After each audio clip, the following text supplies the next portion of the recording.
एक तराना पेश कर रहे हैं अपने पाकिस्तान की तारीफ च। क्या शाना पाकिस्तान दियां, क्या शाना पाकिस्तान दियां, मेरी जिंद ते मेरी जान दियां, क्या शाना पाकिस्तान दियां, क्या शाना पाकिस्तान दियां।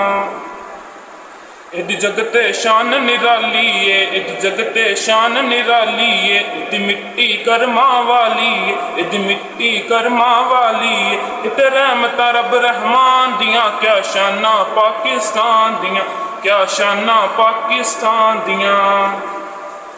इत्थे आंदे मौसम चारे ने, इत्थे आंदे मौसम चारे ने, लुकी लैंदे खूब नज़ारे ने, लुकी लैंदे खूब नज़ारे ने, नहीं रीसां यार बलोचिस्तान दियां, क्या शाना पाकिस्तान दियां, क्या शाना पाकिस्तान दियां। इत्थे शेर ने पुत्तर मावां दे, इत्थे शेर ने पुत्तर मावां दे, जिवें खिड़दे नजमी फुੱਲ कपावां दे, जिवें खिड़दे नजमी फुੱਲ कपावां दे, आवे खला फसलां तां दियां, क्या शाना पाकिस्तान दियां, मेरी जिंद ते मेरी जान दियां, क्या शाना पाकिस्तान दियां, क्या शाना पाकिस्तान दियां।